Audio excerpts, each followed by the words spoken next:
And here are the standings after round 4 in the FIDE Candidates Final being played in Moscow, Russia.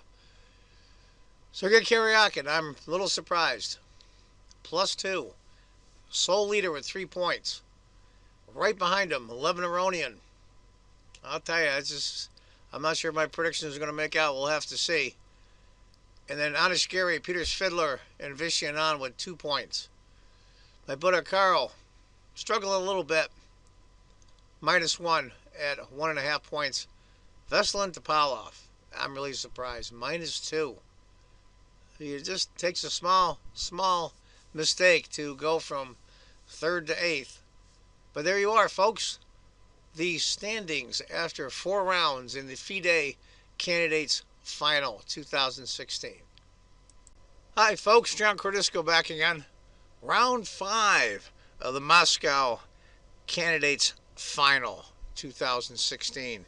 The winner of this tournament goes to play Magnus Carlsen for the World Championship this November.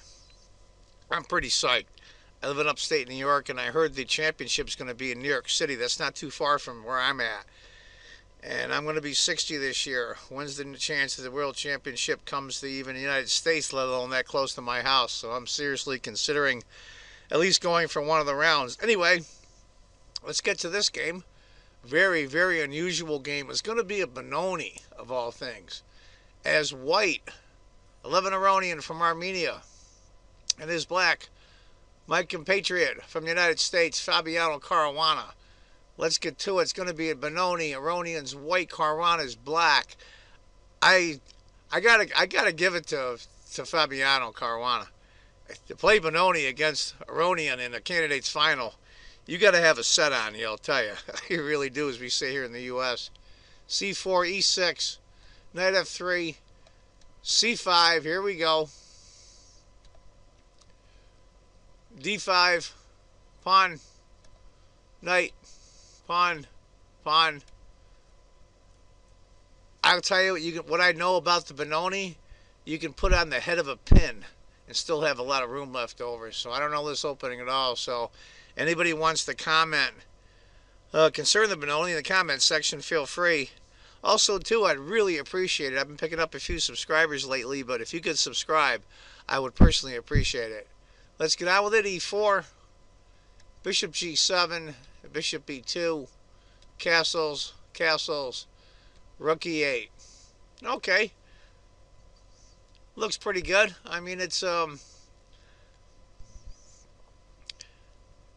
don't know about that E4 pawn for white. It's a little backwards. It's going to be tough to defend later, I think. We'll have to see how it goes. Knight D2. Knight B to D7. Queen to C2, helping out with the defense of the E-pawn. Knight. Pawn. Bishop G4 now. B3. The last move for white was the last book move according to the computer now. Here we are on move 12. And black is basically equalized. So maybe that was a good choice for Fabiano. Bishop takes. F knight takes. Bishop B2.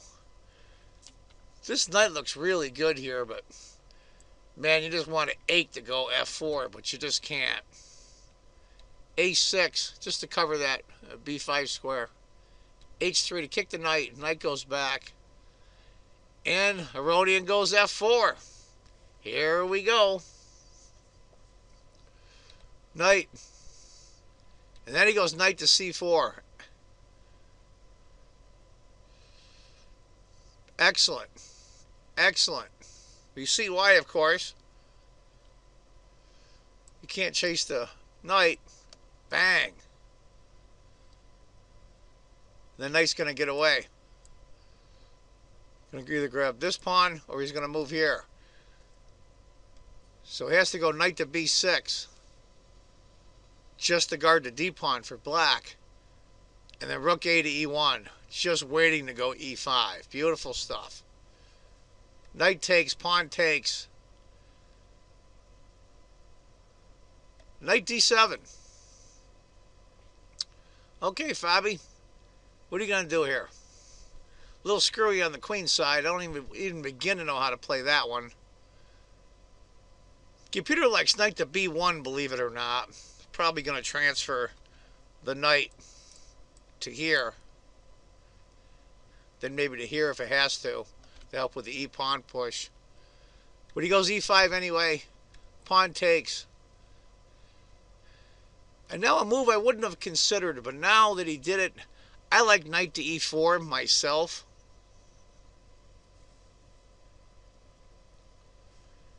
And of course it'd be suicide if he took, because the knight checks later down the road are going to be brutal. f5. Interesting move, interesting move. b5. Now he goes knight e4. Very good, very good. Now I think it's starting to heat up a little bit. Excuse me, I'm a little hoarse throat, got a little cold. Now it's starting to heat up a little bit. What to do, what to do?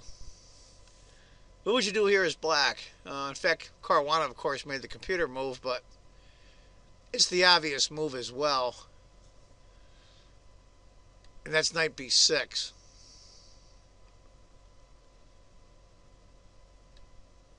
Bishop goes back to c1. Now let's look at that again. I like c takes b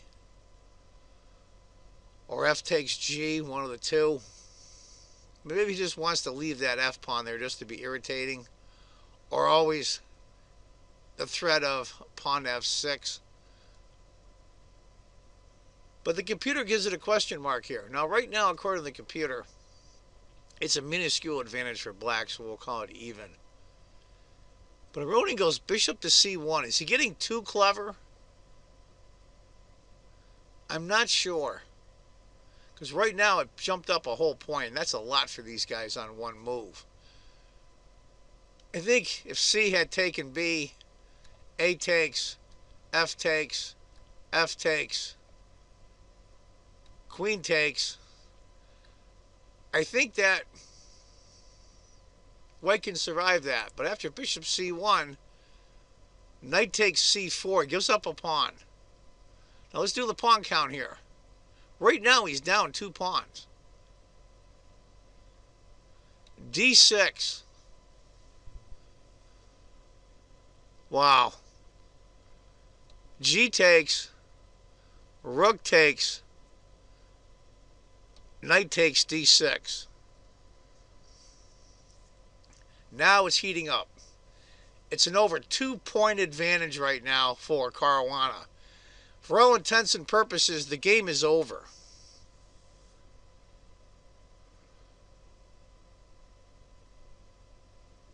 And look at this incredible move here. And of course, Aronian finds it. Bishop g5. Queen a5. Interesting might have been knight takes. Bishop takes queen. Knight to d4. Queen takes. Rook takes. Queen to b6. And believe it or not, that's even. Those of you that are keeping score, black has a rook and a bishop and 2 pawns for a queen. Yeah, but can black hold on to the queen side pawns? That's the problem. But I think it's still an even game. After queen to a5, it's an over 2-point advantage for black. Bishop d2, just to chase the queen out. Queen goes back to d8.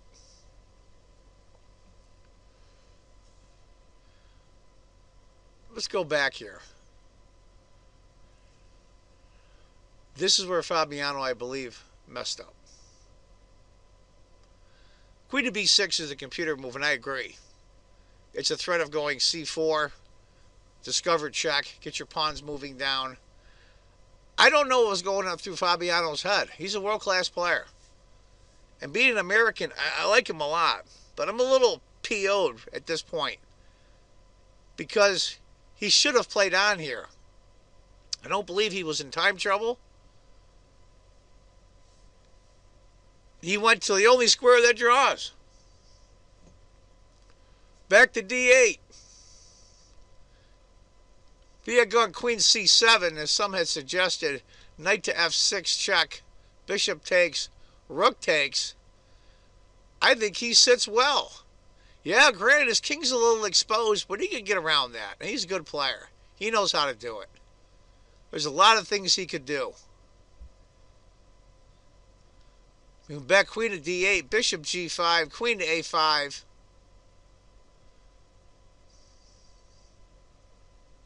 Give you an idea, if knight had taken bishop, we went through the scenario before. But that goes nowhere. Queen to a5, bishop d2, and he goes back queen to d8. And it draws. And it draws. Let's go back to move 27 here. Bobby, did you lose your nerve? I saw in interviews and they acted like there was really no choice but a draw, but I don't see it that way. Now, granted, I'm only a 1600 player, USCF rated, but I'm very disappointed. I want an American to get in the World Championship, preferably a Carl Nakamura, if not Fabiano Caruana. Any of those would be tremendous.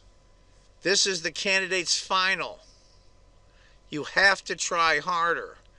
You have to throw the dice. Granted, I believe it was round 2, Nakamura miscalculated on a piece sacrifice for 2 pawns, and he lost. But you know what, though? At least he went for it.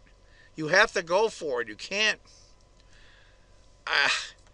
I'm not really mad. I'm just incredibly disappointed in him.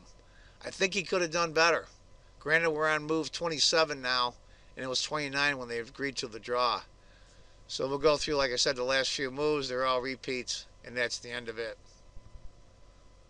So there you are, folks. A really, really good game, I thought, that I think they just gave up. And I don't know why, because they're both great players. I can understand why Aronian took the draw, that's for certain. But I don't understand why Fabiano did.